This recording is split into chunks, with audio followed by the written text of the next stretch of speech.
Seorang gadis mendapatkan perlakuan yang kurang mengenakan. Dia diperkau secara paksa hingga pepeknya terluka. Gadis ini adalah seorang perawat, namun naas dia mendapatkan pengalaman yang akan membekas selalu di hidupnya. Bambang melarikan diri setelah berhasil wik-wik gadis itu. Gadis yang diselamatkan itu terbaring di ranjang rumah sakit dengan memar di sekujur tubuhnya, tetapi dia tampak ekstra tenang. Dia mengingat berulang kali siapa kolor hijau itu. Akhirnya, dia ingat bahwa nama pelaku adalah Bambang Gentolet. Saya pernah mengantarkannya take out beberapa kali. Melalui petunjuk ini, polisi dengan cepat mengunci dan menangkap Bambang. Setelah memeriksa perkara tentang kejahatan pria itu, polisi langsung menjebloskan Bambang ke penjara. Tapi nyawa gadis itu tidak membaik karenanya. Trauma psikologis dan fisik membuatnya tidak bahagia. Dia bahkan tidak bisa melakukan pekerjaan perawat lagi yang paling mendasar. Dia percaya bahwa cara mengatasi rasa takut adalah menghadapinya secara langsung. Jadi dia mengambil cuti setahun untuk melakukan sesuatu yang tidak seorang wanita pun berani melakukannya. Dan keesokan harinya, dia datang ke penjara dengan mengenakan pakaian seksi untuk mengunjungi orang-orang bodohnya yang menyinggung secara langsung.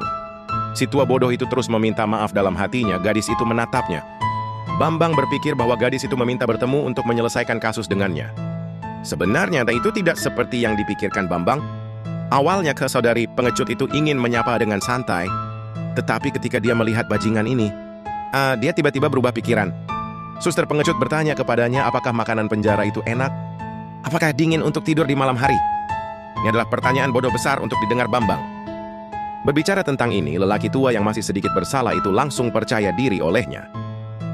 Sedikit yang dia tahu bahwa saat ini, seperti seekor anjing, dia perlahan-lahan dijinakkan oleh saudari pengecut itu.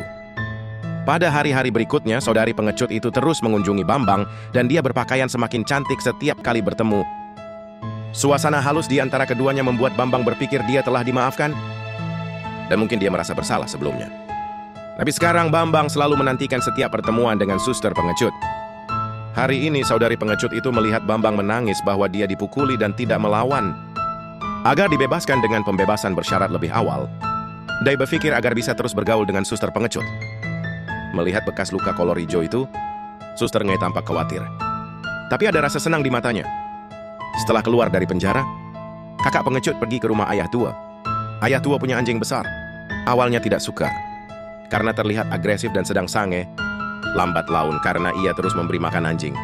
Sekarang menjadi harmonis. Bahkan ayah tua yang membesarkannya untuk waktu yang lama pun cemburu. Pada hari-hari berikutnya, suster bermain dengan anjing besar sambil melihat si tua bodoh. Tapi hari ini, suster itu menerima telepon dari ayah tua yang mengatakan bahwa anjing besar itu sudah mati. Suster pengecut datang untuk menghibur, memberikan ruang berbicara. Sang ayah tua mengetahui bahwa saudari pengecut itu sering pergi mengunjungi Bambang. Ia tidak mengerti mengapa putrinya memaafkan bajingan ini. Dia tak menjelaskan. Tak berapa lama, Bambang dibebaskan dari penjara. Mula-mula suster itu tak ingin bertemu dengannya. Keduanya hanya berhubungan lewat ponsel. Tapi hari ini Bambang pergi ke pintu rumah suster pengecut. Suster pengecut tampaknya sudah tahu bahwa hari seperti itu akan datang. Ia hanya sedikit takut. Lalu tenang. Lelaki tua itu tampak sedikit menahan diri dan kelabakan. Melihat adik pengecut sedang merenovasi rumah, tawarkan untuk membantunya. Dia bahkan membayar dari kantongnya sendiri untuk membantu korban pemerkosaannya. Dan toko bangunan tempat Bambang belanja kebetulan adalah milik ayah pengecut korban. Bapak tua itu sekilas mengenali Bambang. Dia marah dengan putrinya. Bagaimana bisa dia bersama seseorang kolor hijau? Ayah dan anak perempuannya tidak setuju dan bertengkar lagi. Tapi di mata si bodoh itu semua karena suster mencintai dia. Sedikit yang dia tahu bahwa tidak hanya tidak mencintai, tetapi bahkan ingin membunuhnya. Orang bodoh itu lebih bertekad, dan suster itu tidak waspada terhadap dirinya sendiri. Si bodoh yang mengira hormonnya pecah menunjukkan rasa percaya diri yang luar biasa setiap kali di depan suster. Suster pengecut juga berperilaku biasa-biasa saja. Hanya memberinya segelas air ketika ia haus. Suster yang begitu peduli membuat si tua bodoh lebih percaya diri. Dan setelah melakukan pekerjaan ini, dia merasa sesak napas. Awalnya Basya hanya merasa menderita sengatan panas dan ingin masuk ke dalam untuk beristirahat. Suster hanya bisa pura-pura membukakan pintu untuknya dengan enggan. Akibatnya, begitu dia memasuki pintu, dia pingsan ke tanah. Ketika dia bangun, dia mendapati dirinya terbaring di tempat tidur bawah tanah. Suster menjelaskan dengan serius bahwa aku merawatmu ketika kamu pingsan. Orang tua itu tercengang ketika mendengarnya, hatiku sangat senang. Saat berikutnya dia menemukan tangannya terikat. Serigala tua itu langsung menyadari bahwa ada sesuatu yang salah. Dia membawa air dan alat-alat bedah. Serigala tua tampak tenang karena berpikir dia jatuh cinta padanya. Tapi saudari pengecut memiliki niat lain. Dia mengatakan kepada serigala tua itu bahwa dia belajar kedokteran karena dia menyukai perasaan pisau memotong kulit manusia. Tak hanya itu, dia juga mengatakan setelah di Ewe Bambang, ia selalu berpikir untuk balas dendam. Suster pertama-tama menggunakan anjing besar ayahnya untuk melakukan percobaan. Ia memberi makan daging untuk mengambil hatinya. Biarkan dia sepenuhnya mempercayainya dan langsung tewas. Dan suster mencampurkan antibeku ke dalam air yang ia serahkan pada Bambang. Dia langsung kebingungan.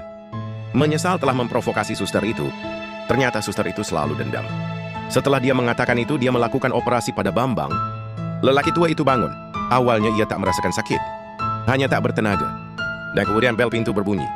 Orang tua itu segera berteriak minta tolong. Suster langsung menyumpal mulutnya. Untung saja orang yang datang hanyalah seorang kurir.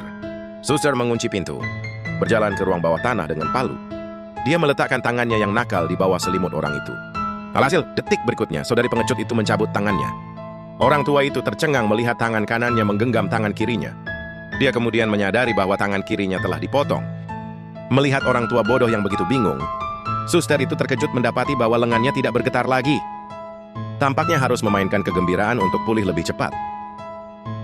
Jadi dia langsung membuka untuk melihat belalai gajah dan memutus alat kejahatannya untuk selamanya. Pada akhirnya dia menyelesaikan balas dendamnya. Ia meyakinkan ayahnya agar tak khawatir. Dia sudah melakukan semuanya sendiri. Dan video berakhir di sini. Kalian bisa lihat itu, si suster dia pasti gadis licik. Ia hanya punya satu pendapat tentang orang yang menyakitinya, yaitu memusnahkannya. Alasan mengapa ia memilih si anjing besar untuk percobaan juga, karena si anjing besar sering menggigitnya. Untuk bajingan ini, nasibnya pasti akan lebih buruk. Nonton seluruh film. Mungkin Bambang memiliki beberapa penyesalan dan menyalahkan diri sendiri ketika dia pertama kali memasuki penjara. Ditambah dengan perlakuan di penjara, dia sangat kesakitan. Ketika dia merasa bahwa suster sering mengunjunginya, dia mulai merasa bahwa dia tidak melakukan kesalahan. Dia bahkan merasa bahwa dia super menarik. Saya harus mengatakan bahwa Bambang layak mati. Jika Anda tertarik bisa pergi menonton film aslinya. Selamat tinggal semuanya.